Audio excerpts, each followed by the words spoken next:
we are ready to start building. Let's go to the rectangle tool. Now the rectangle tool we're going to use to create a large, in fact I'm going to zoom out just a little step, one more, Command minus, there we go. And I'm also going to get rid of my rulers, Command R. Oh, I got rid of the rulers, it didn't get rid of the guidelines. Let's clear the guides, that's fine. Okay, so we're going to use the rectangle to basically draw a new digital background, a new white background. Now, if I click here, the color that's applied will come from here. This is the fill color. There's also a stroke color, which is currently set to null, which is nothing. We'll start off by changing this to white. And I'm actually going to start outside my document and just cover everything, just for now. Notice what happened here. A new layer showed up. That's the rectangle, and it covers everything. Well, it does make it difficult. By the way, this properties thing will show up when we start using these rectangles. I'm not a big fan, so I'm going to say turn this off. Don't show on shape creation. If we need it, we'll go get it later. This is our new background, but obviously it's covering everything from the template. So we've made it, but we don't need it on. So I'm going to turn this off. Click on that icon. There we go. And now we can zoom in and start building stuff up here. Okay. Now, one of the problems with alignment that we did earlier was that maybe not all the lines that were drawn originally are working out well for us. That's okay. As long as we get close, we can always massage this kind of stuff in after a while. Okay, so I'm going to keep on going on here. So what we're building here is a wireframe. It's basically a next step in the process of moving from paper design to full-on finished interface design. Okay, so what we're going to do is make some boxes. And when we're making these boxes and type and things of that nature, we're going to stay in the grayscale. Okay, we're not going to play with any colors.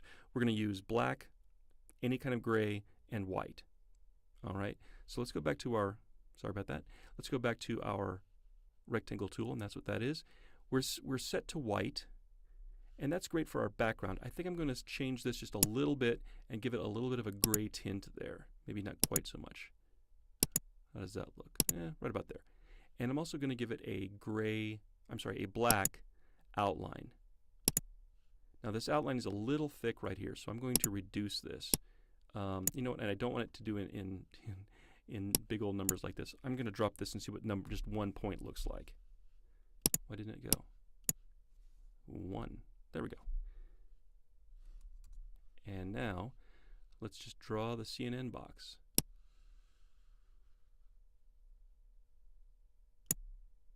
That looks good.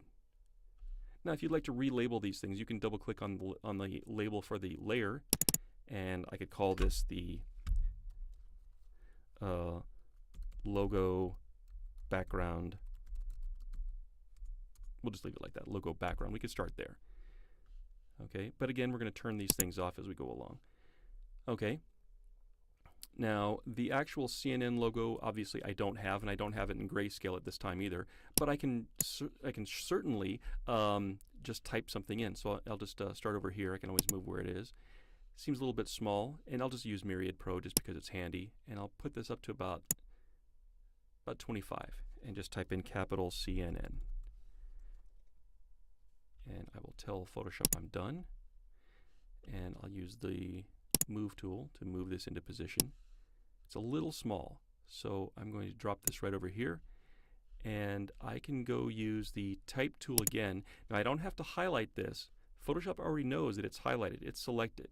So all I've got to do is maybe crank this up a little bit more. So I'll click on the icon here and move this up a little bit more. 32. 32 looks pretty good. Maybe just a little bit bigger. That's nice. 33. And I'll get the move tool again. Letter V on your keyboard. And don't forget that you can also use the arrow keys. Remember. One other thing, if you want to move 10 pixels at a time instead of this 1 pixel at a time, I can hold down the shift key and that will move 10 pixels at a time. And that's nice. Okay. Now, let's see. Let's do another rectangle here for the search field,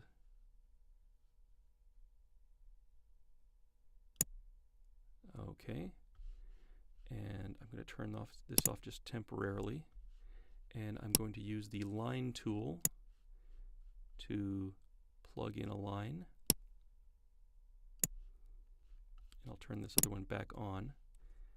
Now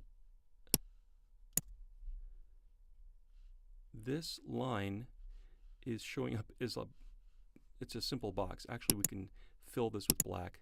Should be able to fill with black. There we go. And I can use this tool here, the path selection tool. I'm sorry, this is the direct selection tool, my bad. And I can highlight just these endpoints and drag them up. And I can highlight these points and drag this down.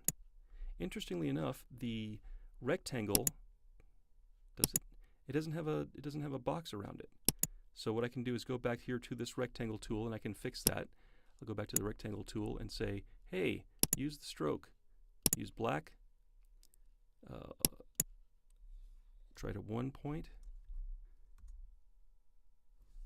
Let's see what that looks like. Let's zoom out a little bit. Command minus.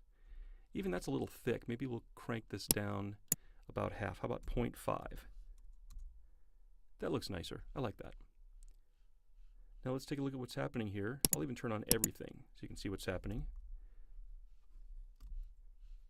And I'll zoom in here, spacebar command, and then click a box around what I want to move into. How's that looking so far? Pretty zippy. Okay, let's continue on.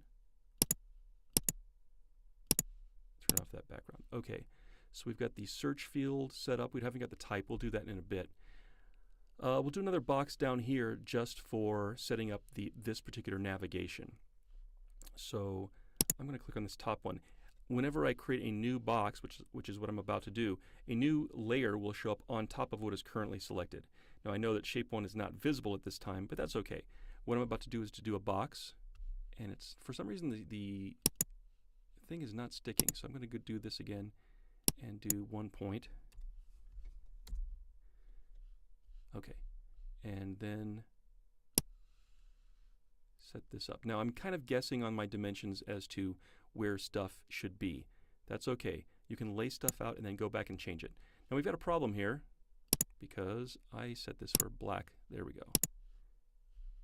And let's see what these other shapes are looking like. Is it that one? It's that one. Okay, it's not where it needs to be. Let's use the move tool. And I will use my arrow key since that's the most recently selected thing. And I will punch this down here. Now it looks like it belongs. Looks good.